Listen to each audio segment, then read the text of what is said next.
What's up, everybody? Welcome to an all-new episode of SCNS Live, the Super Cool Nerd Show. Thank you all for joining us this week out in the Super Cool Nerd Nation. I am Jason the X, and if you saw last week's show, it was okay. But I figured out how to do something because, look, here's everybody. It's like the freaking Brady Bunch here. Oh, man, I need to shave. I kind of stopped looking at myself. Anyway, over there in the top right corner, there's Cass and Kat. Hello. How's it going? There is in the cat ears there, it's Cora. Hello, I have co-hosts with me. I have Uni and Mushy. Just don't bring that pillow back. And I can't, it's in another room. In the bottom left-hand corner, we have Bryce in the Flash shirt. And my plush tricorder. How you doing, guys? That's what that is. Yeah. It's a big-ass tricorder. Okay. And in the bottom right, there is Ricardo, who actually has shaved. Or have you? No, stop that. Stop that. Oh, there goes demonetization right there. Anyway, guys, we are doing our show still from quarantine conditions in our respective hobby holes or whatever. How, as we start out under these conditions, how's everybody doing with your quarantine? Not bad. Actually. Yes, you're drinking a lot. Yes, I know. It's never too far away. Anyway. Bryce, I'm running out of room. I'm running out of room on my little liquor thing over there. Like I could probably fit like one bottle more. I think maybe. Oof. Bryce, how you doing without the gym, buddy? I know you miss it. Yeah, I've got my total gem I ordered from QVC. All right, there, Chuck. And it's not the same. I don't like running in place. And I don't enjoy my home gym near as much as the gym I belong to. And also, I seem to be lifting a lot more forks and spoons to my mouth than normal. Oh, yeah. What's going on, man? You're skin and bones. What happened? It's fun. It's fun to eat. You can still run outside. Just if anybody is close to you, you do a little dash to get the hell away from them. 6 feet, man. Yep, I've done that. Cora, how about you? You're essential personnel. I'm still doing all right. It hasn't been too bad thus far. The worst thing that we've had is packages getting sent back to us because the property may have said they had people there to accept the package, but they did not. So we have a lot of stuff coming back that we have to again ship, which has been fun. Strange and confusing time for all of us. Anyway. But I am negating all of that negativity with Final Fantasy and Animal Crossing. Kat, so don't cut your hair anymore, okay? Stop. If this goes any further, Kat's going to be bald.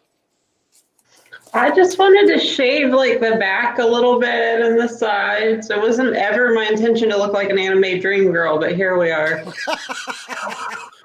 I mean, you do look like my anime crush, so... I think so, kawaii. Perfect. Isn't she all our anime crushes? No, just mine specifically. Oh, okay, cool. It's only Cora's. What's it's anime? Not Cass's because that would be weird. No. What's anime?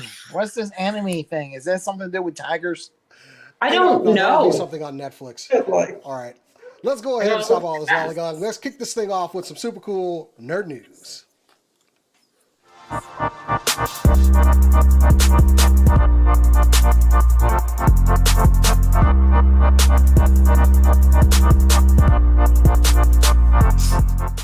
Our shows have like the best music on them. I'm sorry. Alternate Heads is the best theme music. And the SC, which also new episode of Alternate Heads Up. Go check that out. Anyway, guys, so I'm putting this one to the crew this week, and I messed up my pictures. But Sam Raimi recently, in an interview, I'm going to add this one back in so I can actually, there it is, and it's on the side there. So Sam Raimi said, and I quote, as soon as I find my quote, here we go. I loved Doctor Strange as a kid, but he was always after Spider-Man and Batman for me. He was probably number 5 for me of great comic book characters, Raimi described. He was so original, but when we had that moment in Spider-Man 2, I had no idea that we would ever be making a Doctor Strange movie. So it was really funny to me that coincidentally that line was in the movie. I gotta say, I wish we had the foresight to know I was going to be involved in the project. Now, Doctor Strange's director, what's that guy's name that departed? Scott Derrickson. Since he's departed, Raimi was rumored to be attached to the movie.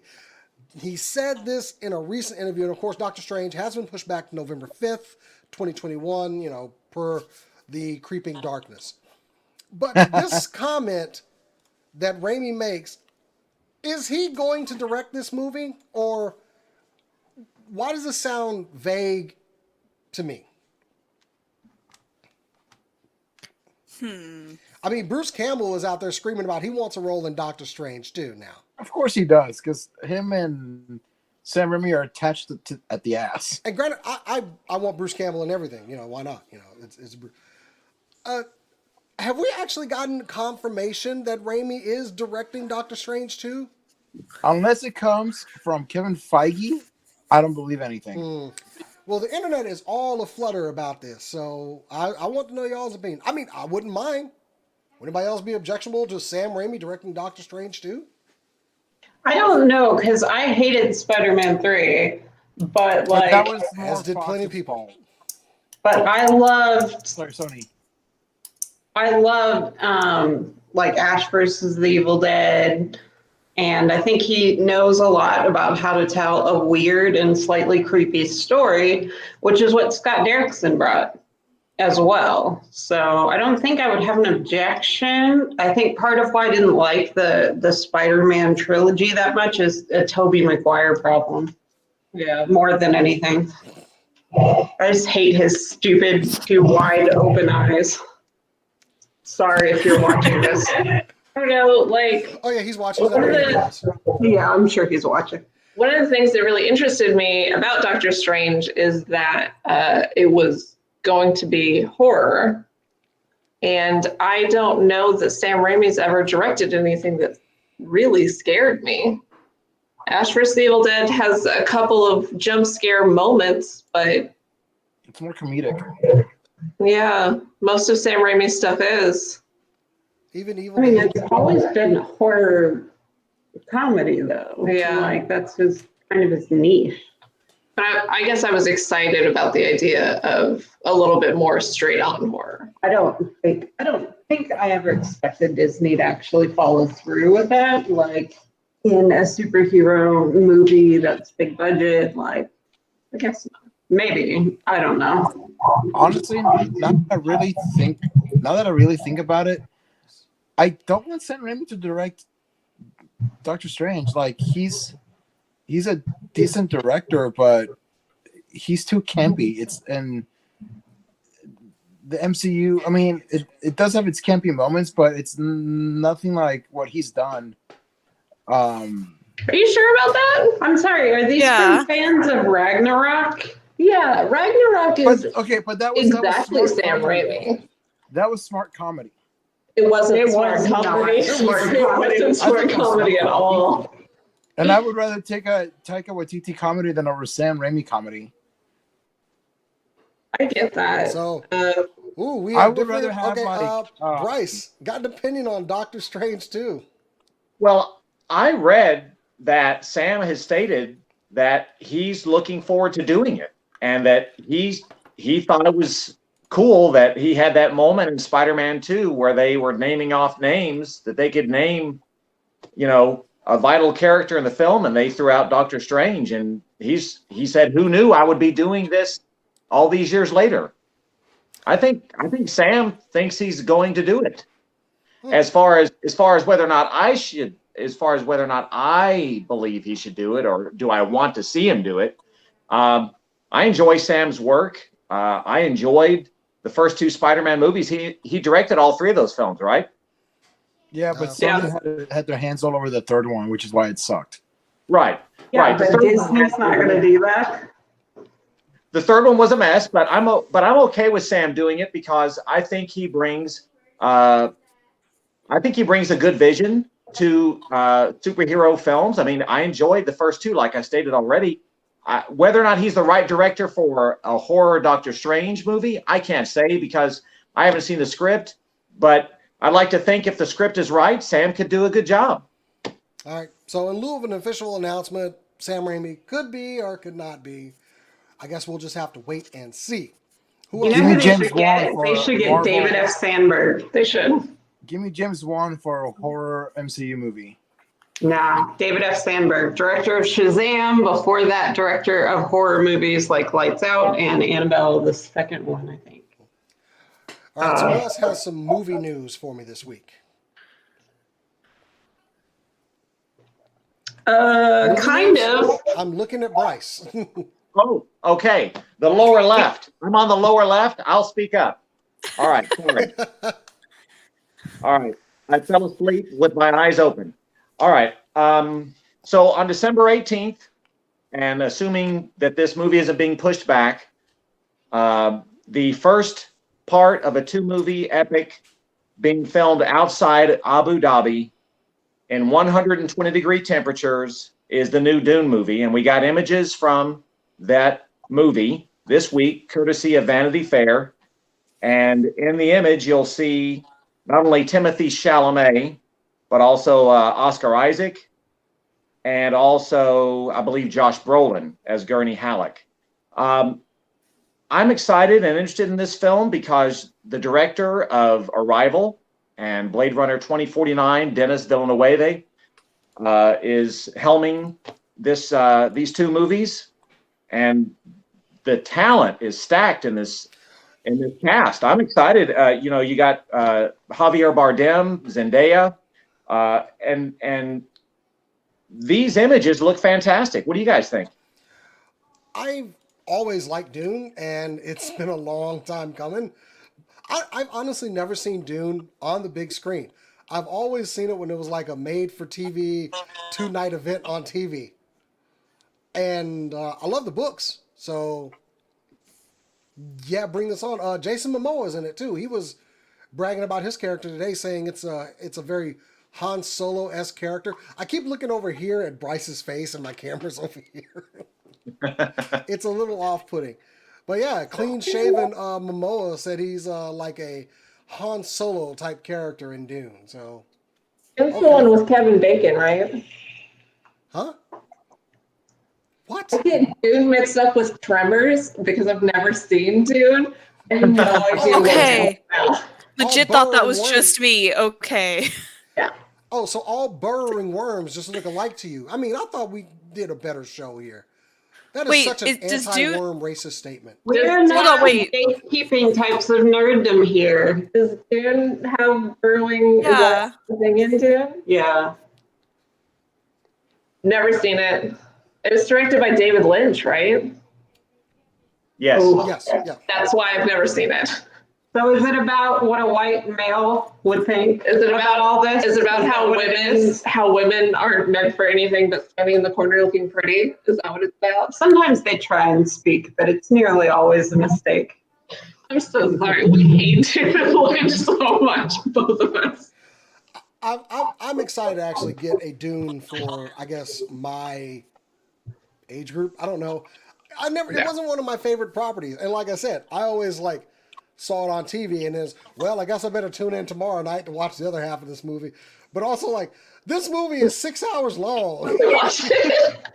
We're gonna watch it. Yeah, we wrote it down. Because we've never seen it, and You I need to should probably experience it. know what this is. Or better yet, just read the I book. got it mixed up with Tremors and Holes. I hadn't seen Holes until recently.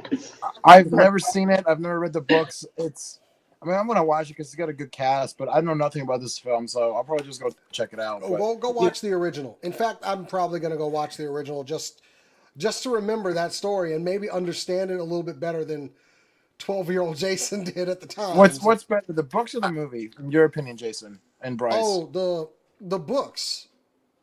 Okay. Watch the movie first. Always watch the movie before you read the book, because the book will ruin the movie, Yeah. but not necessarily vice versa. Yeah. Definitely for me at that age, it was watching the movie first and then finding out it was a book. And yeah, maybe they will go closer to the book in this movie. I'm excited for it though. It seems likely. Ricardo, to answer your question, Ricardo, I'm sure that you will probably enjoy the book better. It hasn't been properly adapted yet. Heard that. Well, we'll see what this David Villalobos does though. Can David So- Lynch read? Like, he's just visual. Can you stop just drinking straight from the bottle? That is just Why? because that is just He disturbing is to a watch. personality, Ricardo. Have Say some what? class. Now, what did Cass say? It's not a person. You can't just make personality out of drinking. Yeah, when we have our meeting and say like, "Oh, you're the short-haired, cranky one," and "Oh, you're Yeah, the I don't Girl, understand you're why. wide-eyed You're wonder." the- I'm actually, fitness one. I'm actually working on a new persona for something I'm kind of tinkering with.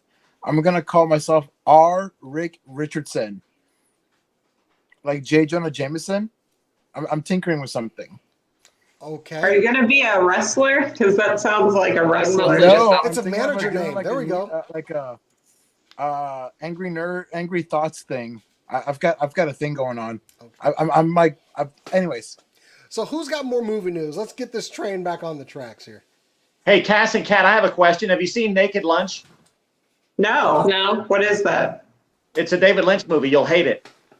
Sweet. Writing it down. Why? Why?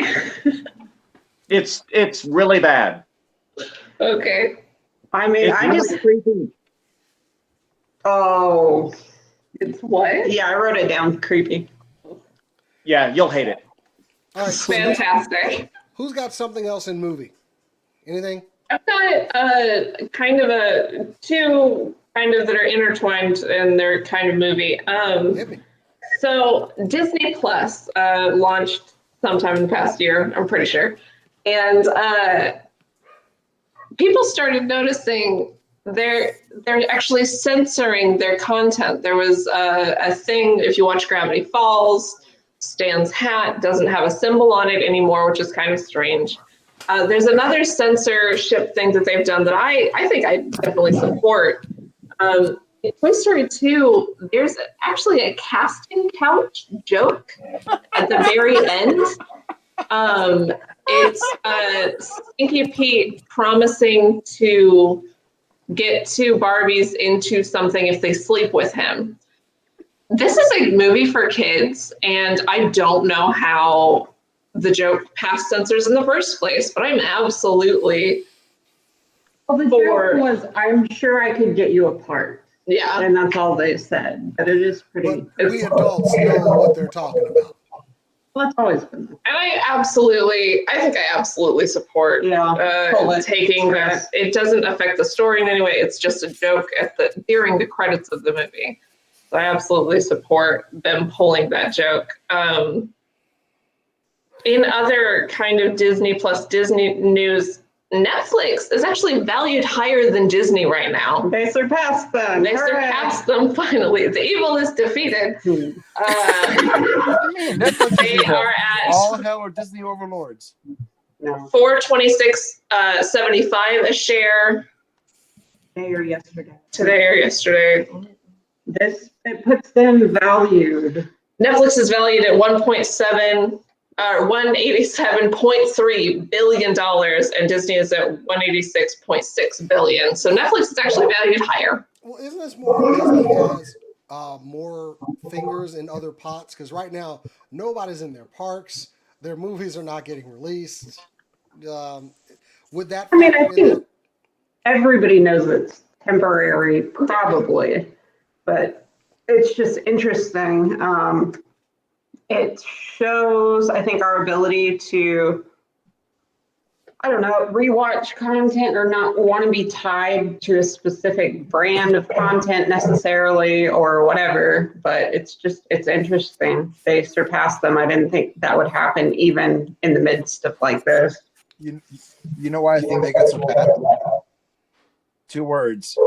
Tiger King. I don't know if I would necessarily say it was only Tiger King, because as popular of a meme as it is, it's still not super popular. However, Netflix has had a string of really good luck with some of the content they've been posting. So, like, Tiger King could be part of it, but also the new Castlevania season has gotten way more attention and way more praise than it ever had before. And they've also been putting up some new animes. They've been putting up new movies. They've been adding a lot of shows now, which they didn't do a lot of before. I think 2 years ago they said that they were being too critical of new content they put out, basically that they needed to put out more stuff to see what sticks, because the fact that like all of their original series were so highly critically acclaimed meant they weren't taking the risks that they wanted to as a company. Yeah. So I think that's paid off. Well, we can start getting into like television and streaming news. Anybody got anything to add to that one? I do. I know there's Disney Plus. Hold on. Let's let Cora go. She didn't have any movie stories, so Cora, I don't have any TV stories. Then what's with all these damn pretty anime? Anyway, whatever. Hey, wait, Jason, I've got something to say. We'll get to that. Go ahead. Yeah, Cass, I want to say, based on what you said on the Disney, they're doing their editing and they're changing what they did with the Toy Story movie. I did see that, and I understand that that's good. But what I don't like is when they take a movie like Splash with Tom Hanks and Daryl Hannah, and they make Daryl Hannah's body totally covered in hair and make her backside as she's running into the ocean, make it look like she has got a serious hair issue on her bottom, which doesn't belong. Disney has basically decided to remove an innocent backside shot of her running into the ocean, and they covered her entire backside with hair, which looks ridiculous. You don't like that? Not if they're depriving us of Daryl Hannah's backside. No. Exactly.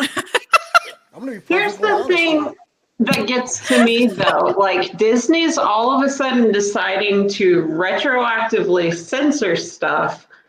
Why are some of their old cartoons on? Yeah. If they're deciding they have to go by today's standards and everything.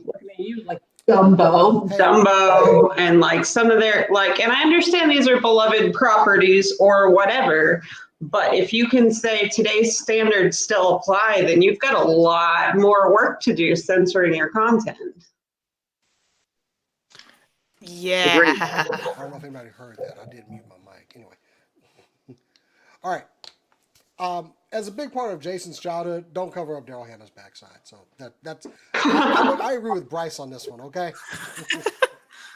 I just want to say for the record, I have no idea what you people are talking about. I've never seen that movie. I don't know who Daryl Hannah is.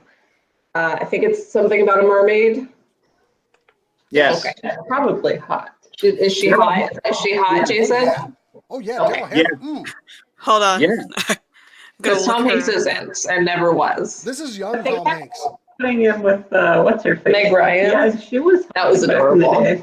This is fresh off Joe versus Bosom Buddies, Volcano. Tom Hanks. So Disney, do not remove any more of Daryl Hannah's good-looking backside. That's wrong.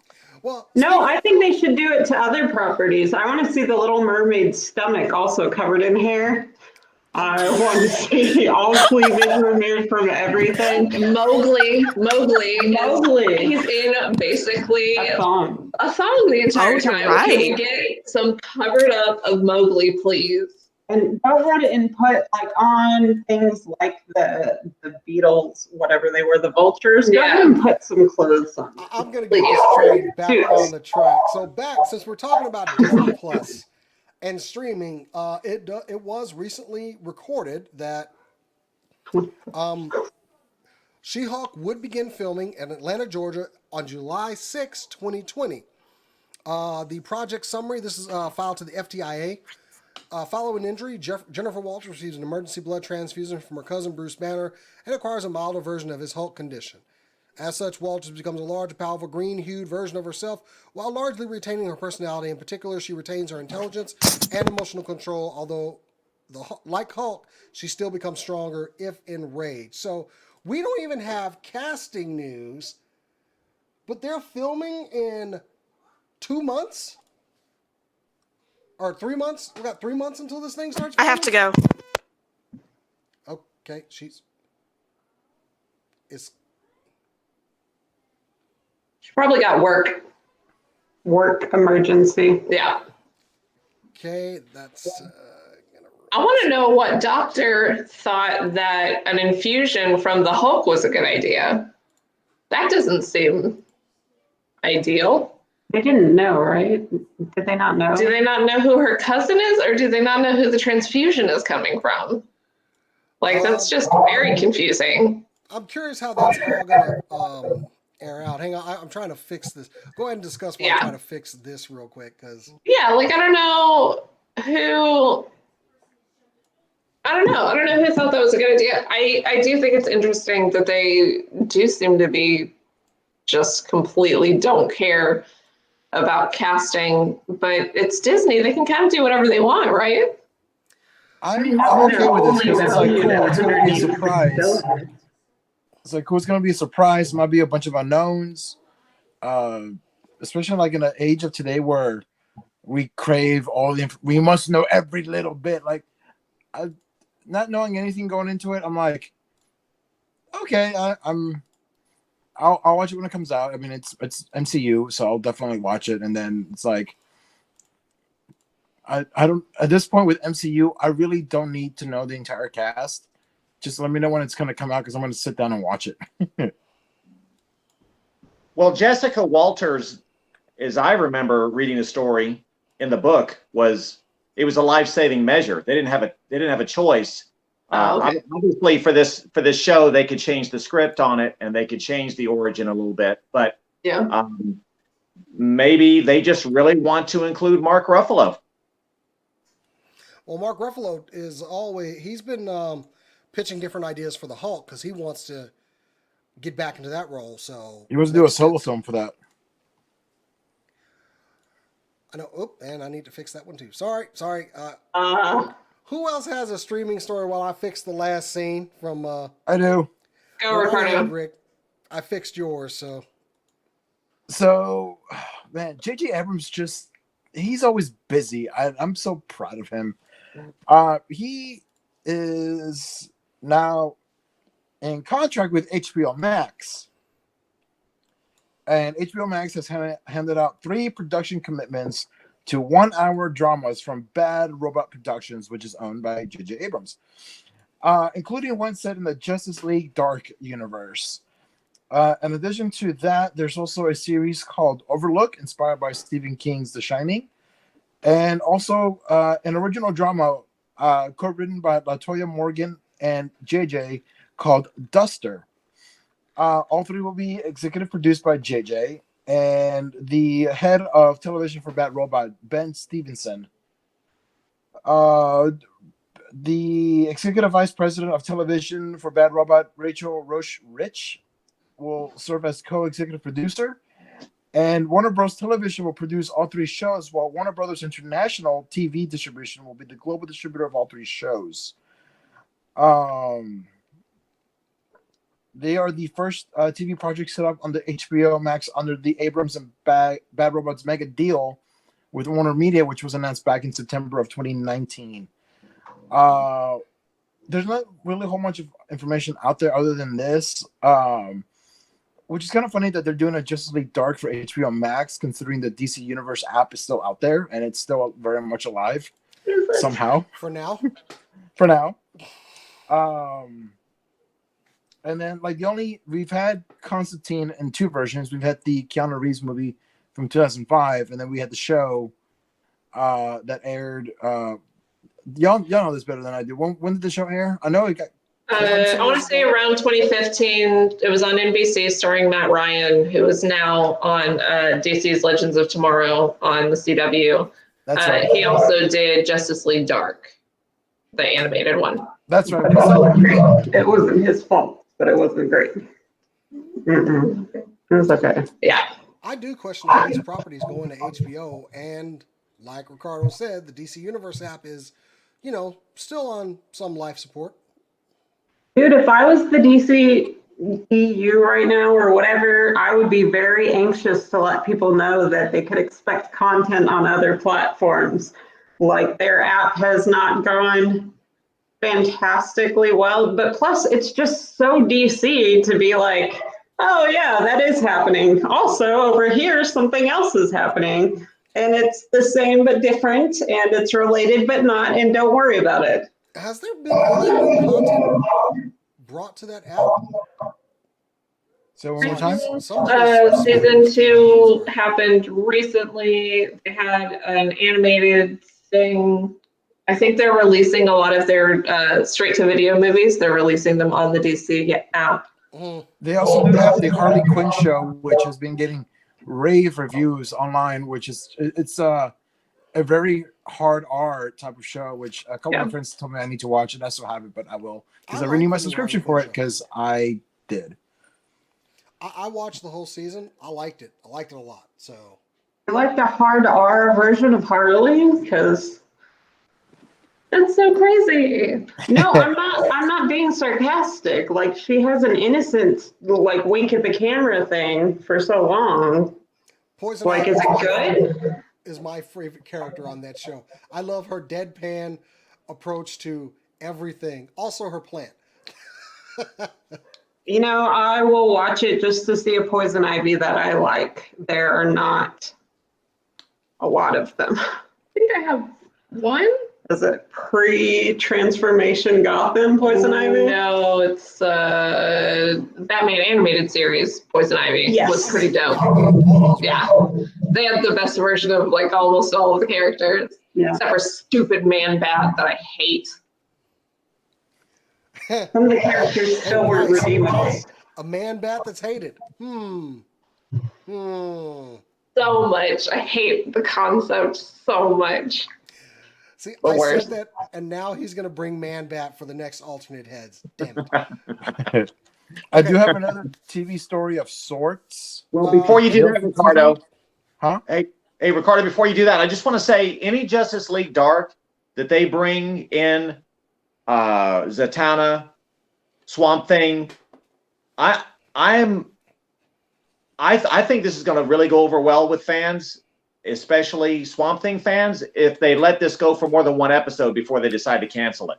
Damn. Shots fired. That would be nice. And I never thought that I would be interested in a property that had The Shining until Dr. Sleep came out and was so good. So now I'm actually like, okay, I could do The Shining TV show maybe. I mean, I still haven't seen it, knowing that Stephen King hated the movie. Yeah. Like, that means the property's not garbage. Hates the movie. Hated The Shining. Particularly Shining. I thought you said he hated Dr. Sleep. Sorry. No, he loves Dr. Sleep. Hates The Shining. He wanted to collaborate with whatever his name was on more after he saw Dr. Sleep. Really likes it. Really hates The Shining. Okay. All right. Well, Rick, hit that the streaming story you got. It's not really streaming. It's just more like TV and a big massacre that happened in the last week and a half. Yeah. All right. So I'm going to start. All right. These both stories are connected. So Vince McMahon is not having a good year. He is not. First off, he launched the XFL, which I thought was going fairly well until this whole BS started, and they had to shut down the league after 5 weeks, which was the smart thing to do in a way. It actually was the smart thing to do, but they have filed for bankruptcy. According to the filing, the league has between 1,000 and 5,000 creditors with assets and liabilities somewhere in the $10 to $50 million range. And one of the biggest creditors is Dallas Renegades' own Bob Stoops, who was the coach, who is owed more than $1 million for an unfinished season because of his contract with the XFL. The league will still refund all tickets that were purchased. And, I thought about getting a season pass because it was only $50, and I didn't, which I guess looking in hindsight was a good thing.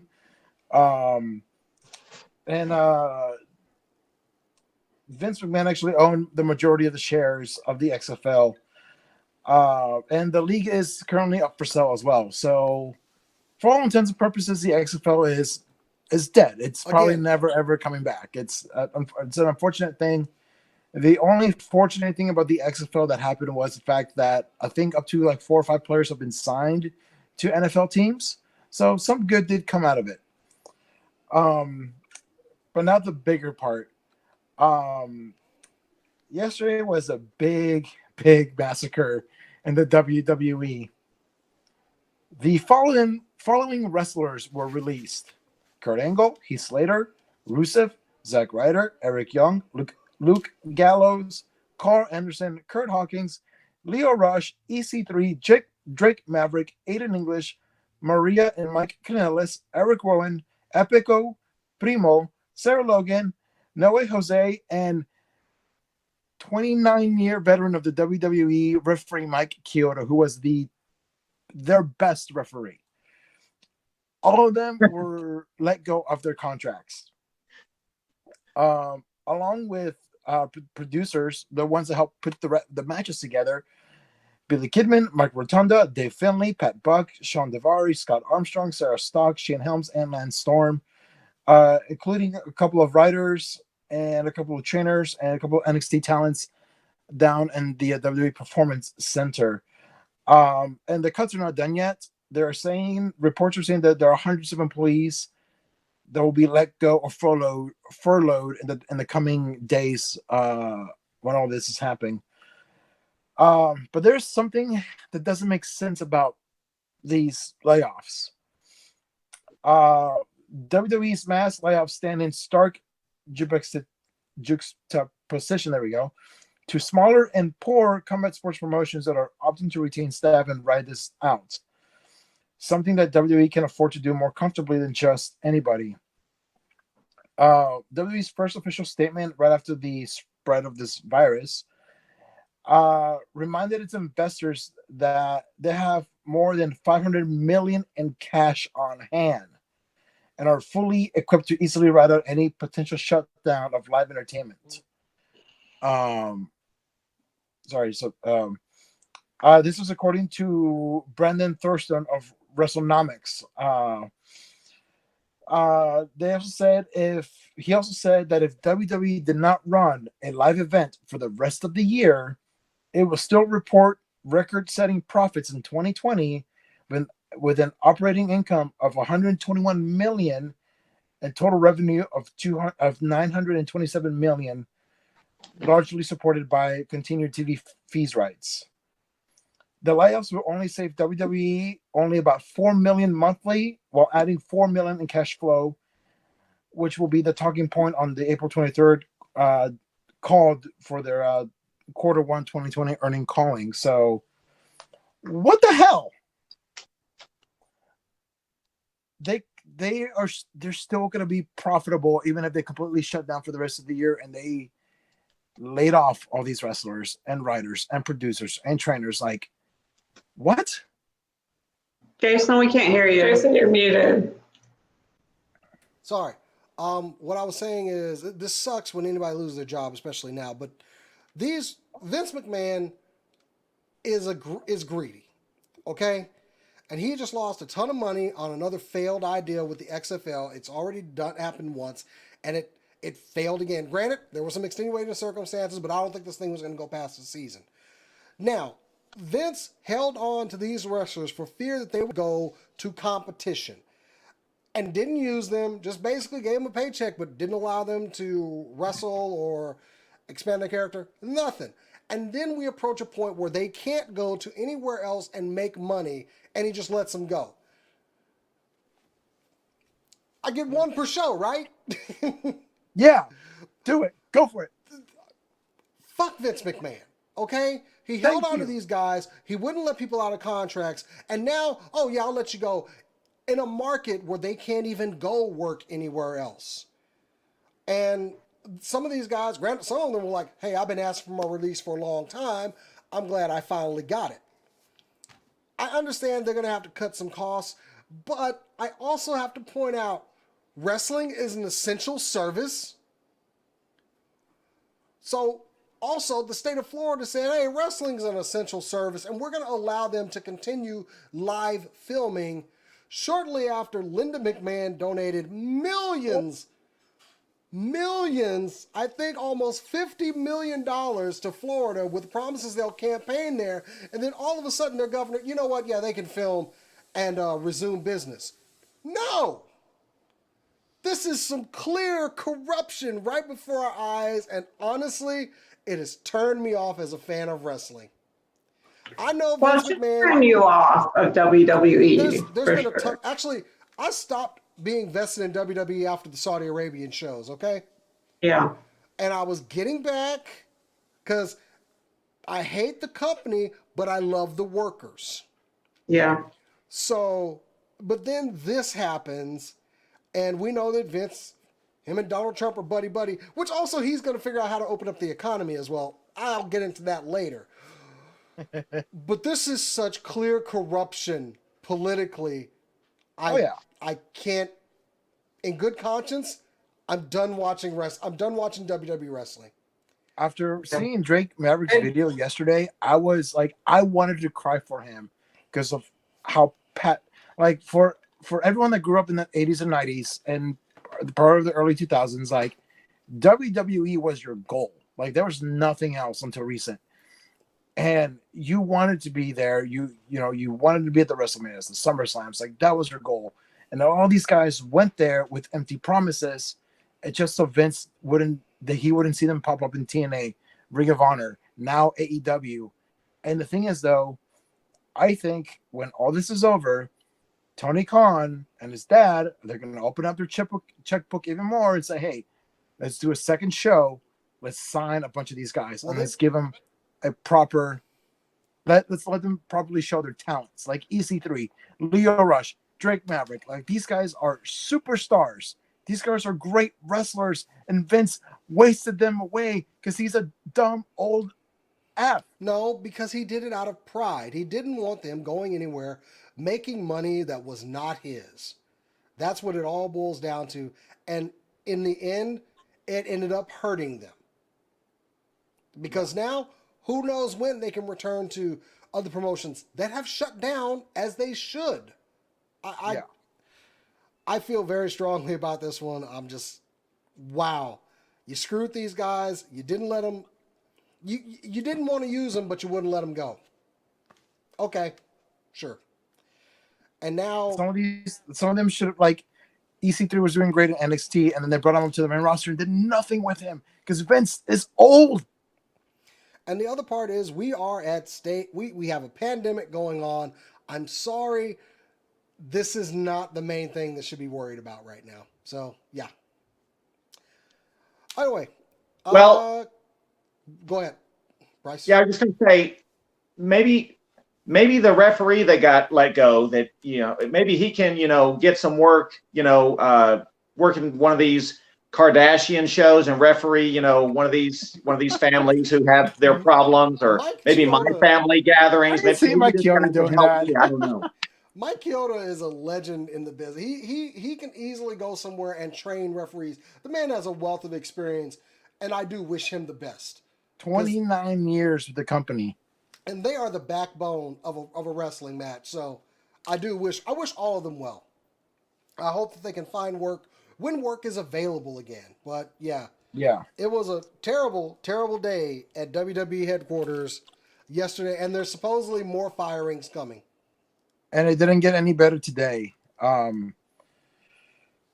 The first ever employee of the WWE, Howard Finkel, passed away today at the age of 69.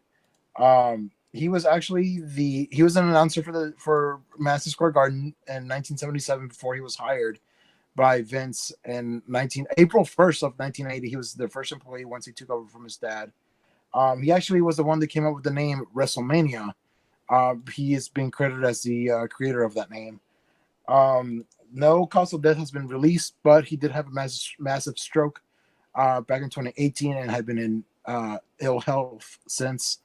I'm gonna miss him. I remember just watching WrestleManias and hearing a new whatever was certainly champion, the voice of the early late 80s, early 80s WrestleMania, and it's a shame, but that generation, we get more and more of this bad news.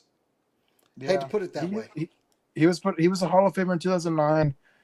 We haven't seen him in a couple of years because of his health, but I got to listen to him announce live a couple of times, so I was happy about that. But I mean, it was the Fink. He is one of the all-time greats, and now that I really think about it, I'm gonna just miss. Luckily for the network, I can go back and watch old matches and hear him announce, but it's not the same. So rest in peace, Howard. All right. Anybody else got anything to bring up the mood after that really just horrible day at WWE? I've got a couple of things about video games. Let's hear and about video games. My first one is joyful, although it doesn't sound like it. RIP Fortnite trended last week after nothing specific happened. Just all of a sudden, all the tween gamers got really mad about the state of Fortnite and just a number of micro changes. I think starting with like the mechas last year or something. And so Fortnite was trending on Twitter after nothing in particular happened. And that made me laugh so hard. It wrecked Fortnite. Like, we're Go over to it. hell where you belong.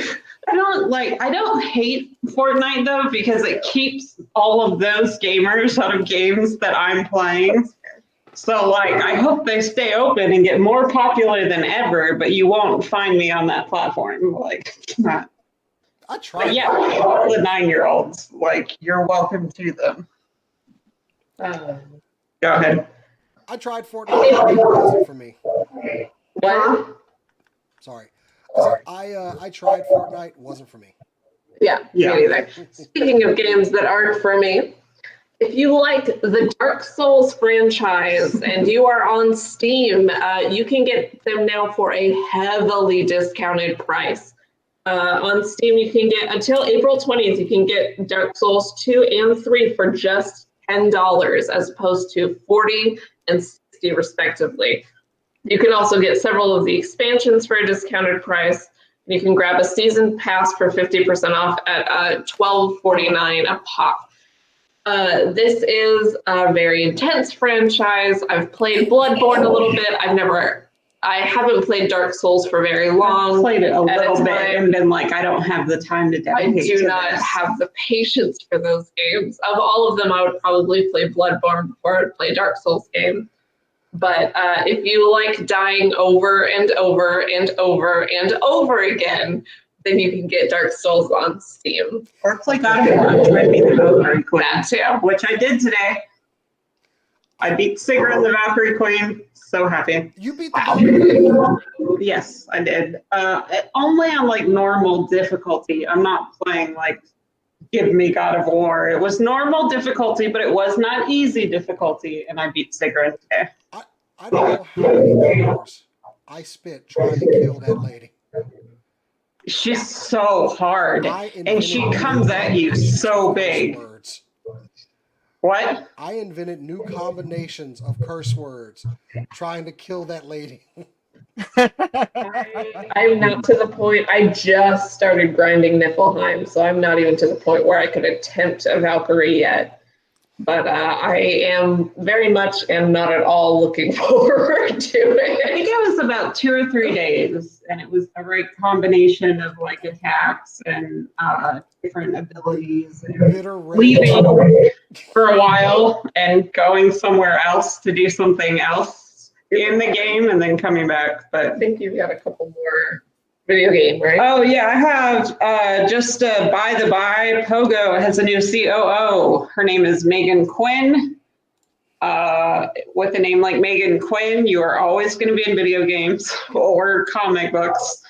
And good for you. Looking forward to seeing if there will be some sort of revival of Pokemon Go after Shelter at Home ends, please. And in other news, okay, so this I want to talk about a little bit. So Sony filed a patent that we assume would be for the PS5 for a robot gamer companion of some sort, okay? right? Like all we know about this is from the patent, but it mentions the fact that data shows that if you're being watched, you're more motivated to play. Supposedly, it will react to your emotions. It will empathize with you. It will sympathize with you via emotional, like deduction of some sort. And like, I don't know, A, how I feel about it, or B, like what kind of access it will have. It may not come to fruition. Sony, more than most companies, they're on the Apple train of filing patents for all their ideas so that they can do them if and when they come time to develop them. And I support that. Like, go ahead and file your patent for your idea so that you can do it if you can do it. It's super weird though. Sony, more than other companies, does a lot with like, they're like, oh yeah, we're gonna do VR, and oh yeah, we're gonna do Blu-ray, and oh yeah, we're gonna do this thing before Blu-ray that only went into porn. I don't remember what it was. You know, I actually have that device. Well, I'll wait till you turn your speaker down. I actually have that device that Sony speaks of. The porn bot? No, yeah, it's called my wife. When she sits there and watches me play video games, only it's not what's the word? Positive all the time. It's more like you suck or something like that. Now, granted, there are condescending of oh, but I don't think that's meant to be comforting either. So, so having Jason, already bless your having heart. something like this in my house, I don't know about this idea. I don't know. Wouldn't it be nice to have a supportive robot though? Like the Bradley family has a rich tradition of making fun of each other while we play God of War. Like Cass and I haven't done it so much, but like we had a rich tradition of saying maybe you should take up being the god of farming, or have you tried just making friends with the boss? Like it doesn't seem like you're qualified to fight them. Maybe you could be the god of hair loss or something like that. God of War is pretty much not working out. How long would I would want a bot, but only if it until you insulted just me. tell that robot to shut the fuck up? Oh, that was my one. Sorry. That's your second one. I would want the robot, but only if it would insult me like Samuel L. Jackson would, or J.K. Simmons. No. I want it, but only if it's like Clippy. If it pops up and it's like, hey, it looks like you're trying to fight a boss. What the hell? Maybe you should push the triangle button. All right. What other gaming news you got, Kat? You got anything else? I have one other story. It's not gaming, it's technology, but the Verizon CEO, Hans Vestberg, came forward about the conspiracy about whether 5G and COVID-19 were related. And he came forward with the air of somebody who can't believe that he has to address this bull crap. And was just like, hey, there's no correlation. I don't even know how there would be. Like, no, obviously. And now there's like a cellular health care website or something you can go to, so you can prove that we were all addicted to technology before any of this happened. It's amazing. He was not happy about having to address this. I've gotten into that argument with internet people, and when they say that 5G is now, I just go, okay, how? Oh, I like to encourage them. That's my jam. I'm like, oh no, I know. I used to work for a technology company, and way before this, they were trying to make you sick through radio waves. You're a bad person. Like, if you're going down that route, more power to you. Like, that's not balls. I have breaking news. Huh? What? Kind of. Cinemark just got done with its investor call, and they're saying they're going to try to open limited showings of older films in late June and open widely by July 1st. And they're going to have restrictions for 3 months, including selling every other seat and doing half showings. This was on their investor call. They say that for July they have Christopher Nolan's movie Tenet and also Disney's Mulan that they would be showing for sure. but this was just published by Dallas Morning News that they're going to try to open in late June to kind of test the waters a little bit, and then open widely come July 1st, and then keep it limited for 3 months. Yeah, I think I'm just going to avoid theater for a little bit. I don't want to die. So, I do Yeah, like tempting, but no. Nah, not yet. Not yet. I got one last bit of gaming news. Sony, this is my last story, but if you're hoping to get the PlayStation 5, think again, because Sony will limit the manufacture of only 5 to 6 million units for launch later this year. Component scarcity and the ballooning cost of the final retail model are reportedly at play in this decision, which I'd like to add, we still don't know how much that PlayStation 5 is going to cost, but it's going to cost a lot. You want to over under on it? I'm going to say $699. Really? $699? I was going to go $599. I'm going to say $699 for their mid-range model, a possible light model, but I don't think so. But for the one with all the best internet and A whole 5 gigs of RAM, or 5 gigs of memory, in PlayStation's grand tradition of not having enough. I don't even know why they're bothering with a solid state. Like, we were going to aftermarket those anyway, so like, just don't bother. I'm gonna say $549.99. Well, they haven't even started their marketing campaign, mainly because of the creeping darkness that's still wreaking havoc everywhere. And I honestly think there are some manufacturing issues that went into this delay, or not having that many units. So this is pretty much going to be like when PlayStation 2 came out. They might also be like caught up in the right to repair stuff, because right to repair is a huge movement right now, and it could potentially affect how they're allowed to build these models. Well, I mean, I'm probably not going to get it as soon as it comes out. I typically don't go running for the machines as soon as they come out. What? I will. I'll be getting it day one. Good luck. Probably. I mean, we're probably gonna sell it at work, and no one ever thinks about coming there to get video game stuff. Yeah. Let the I mean, I'm not going to be able to afford it. Like, it took us 4 days to sell out of the Nintendo Switch Animal Crossing version. So, because no one thinks to go. Yeah. Well, I also want to see how many units they actually. I mean, 5 to 6 million. That's worldwide. That is not a lot. that could tell you that they are concerned about some hardware issues. They want to get bug reporting in sooner, because doing aftermarket with firmware is such a giant pain to try and make work. All right, Bryce, you had another story here by this image that you sent me. Yes, the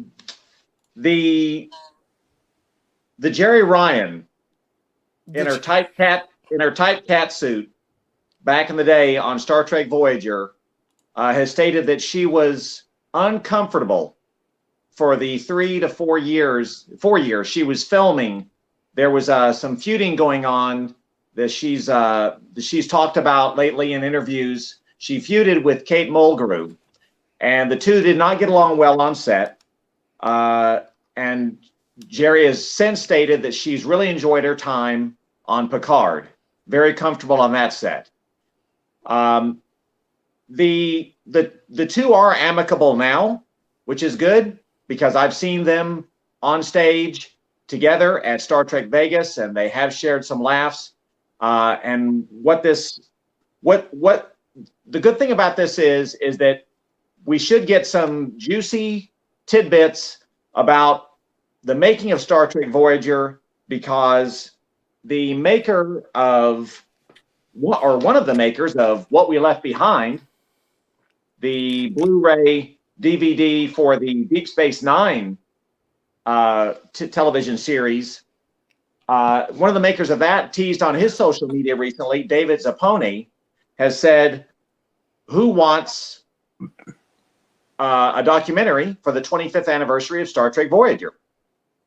So the makers of For the Love of Spock, The Captains, and Chaos on the Bridge documentaries For the people who enjoyed those, we're now going to be getting a 25th anniversary Voyager documentary, which already began filming last month on Star Trek The Cruise. I wish I would have been there. I wasn't.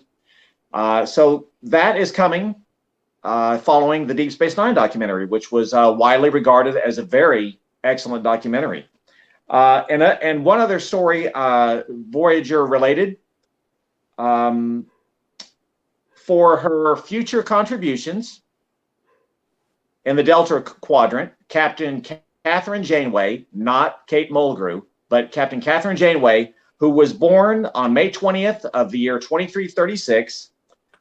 She's going to get her own statue in Bloomington, Indiana, where her character was born, thanks to 121 patrons who pledged $14,485 to get the statue made. So that is coming in Bloomington, Indiana. So that will be a sojourn for some Star Trek fans in the future. So if you happen to be in the Bloomington, Indiana area, you might want to stop by and hope to see Catherine's bust. Which hairstyle are they going with? Because I prefer the down hairstyle over the mega bun thing that she did. That is an amazing donor average pledge of like $1,000. I think that's cool. Like, that's insane. Yeah, a Or lot at of least Star Trek nerds are rich. Who knew? Yeah. It's kind of like how they market more expensive toys to me. They knew I grew up and I might have some discretionary income. Yeah. Hey, I wonder about that thing where they're feuding, though. First of all, do we expect them not to feud on a set? Like, I expect a certain amount of actors who really care about their characters picking up on some of the tensions from the characters and whatever. There's a certain expectation, with me anyway, that there could be some feuding if they're playing a character, just like in D&D. Like, you're going to have some arguments if you care about this person that you kind of created in a way, literally in D&D and partially in acting. I mean, it's like, sorry. Jerry Ryan looked very uncomfortable in her first episode of Picard, though, so I was kind of surprised to hear that that's the way it went, because she did not look comfortable in her role. I loved her. I like Jonathan Frakes. I think he can direct, but her first episode was uncomfortable for me. I liked her. I liked seeing her return to Star Trek. She was kind of like... I'm a fan of her returning.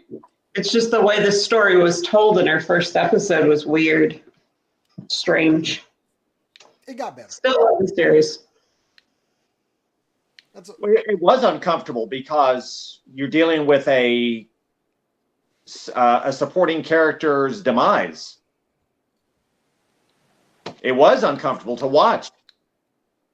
Star Trek Picard was not anything like our 90s Star Trek. So yeah, it was different. Admittedly, the first F-bomb that was dropped in Star Trek Picard, I forgot for a second. I was like, they don't say that in Star Trek. They do in Star Trek Discovery. Really? I have watched Discovery. Really? It's so good. So good. Well, damn, I have CBS All Access still, so... Discovery is so good. Picard's French accent was the funniest thing I've ever seen. Minor spoilers, because like he knows how to do a French accent. He did it badly on purpose, and that was just outstanding. All right, well, I guess that's the next thing we're going to binge after I finish Happy Season 2, so... It's rough to get through, isn't it? I'm trying to, but it's just, it's so dark. I'm okay with that. I like the darkness, but the first episode was exuberant, or the first season was exuberant about its display of darkness, and the second season's a little harder to get through, I think. I'll get through it. Okay. Any cleanup stories we need to get to before we start closing things out? Anybody? Just that on May 4th, we are getting a documentary series about The Mandalorian Season 1. Hot May the 4th. That's good. Yeah, it's good on May 4th on Star Wars Day. Very happy about that. Hopefully I can actually go outside after that. Anyway. Yeah. I would encourage you to check out some other videos on the channel, which will be in the in-screen afterwards, there is a review for Terramana Tequila by Ricardo. It's pretty good. I actually got some of it. It's not bad. It's good stuff. Yes, it is. Also the beginning of a short series by Cat and Cass. It's very good. It's 2 minutes. Please go check out Cat and Cass. It's weird. It's real stupid.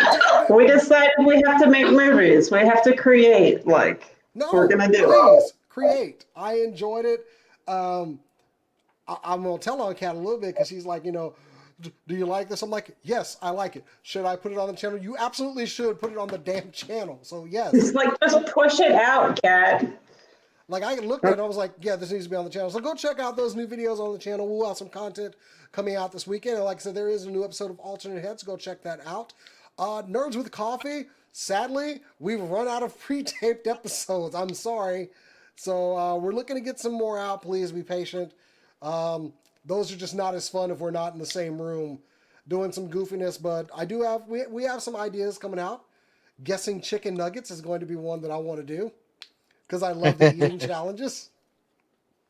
So anyway, just check out our channel. Go ahead and subscribe and like this video. Check out more videos from us. But if you want to, I'm sorry. If you want to check out, if you want to get to know us better on social media, you can find me at JasonTheX on Instagram and Twitter. Bryce, since you're on top now. Oh, am I on top? Okay, I was lower left. Okay. Yeah, you are. I had to change things up. Yeah. So you can find me at Bryce Culver on Instagram and Facebook. And also you can find me on Instagram with the toy page. It's called Trapdoor Toys. And now you can find me leaning back. Lean back. I'm trying to like look down at people like, what is he doing down there? What are you doing down there? Rick, where can they find you? You can find me on Instagram at NerdyRick89. I'm doing the 366-day challenge. It is day 107. And yeah, I'm about to finish the second series of the Percy Jackson books called Heroes of Olympus. I've already picked up the next set, which deals with the Norse gods, so I'm very excited about that. And also a quick shout out to friend of the show, Patrick Swinford. Today's his birthday. Oh, I was just talking to him today. Crap, I didn't say happy birthday. Oh, anyway. Happy birthday, Patrick. Oh, yeah. It's Patrick's birthday. Happy birthday, Patrick. Yeah, friend of the show. Oops. Yeah, I have to text him after this. You can find me on Instagram at Goodcast or the Badcast, depending on what quality of stuff you enjoy. You can find me on Twitter at the Goodcast. You can find us currently tweeting, sometimes at 4 or 5 o'clock in the morning, pictures of things that Overwatch casters say, and you can find that at Doa Drawings. Yep, you can find me at Instagram at BetterCat, or usually on Twitter at Doa Drawings. That's about it. We're going to try and do new episodes of the show about once a week-ish of the Cat and Cass going places in quotation marks because we're staying at home. Yes, that is quite vexing. Anyway, guys, thank you for joining us out there in Super Cool Nerd Nation. We'll be back next week, 8 p.m. Central. Hopefully we'll start on time next time. That was my bad. Sorry. But anyway, look to the stars for hope burns bright. Soon things will be back to normal, one can hope. But as we always say, keep on nerding. Keep on nerding. Watch Naked Lunch. Keep on nerding. No, I don't want to watch it. I really do. It's It's bad. Stupid movie.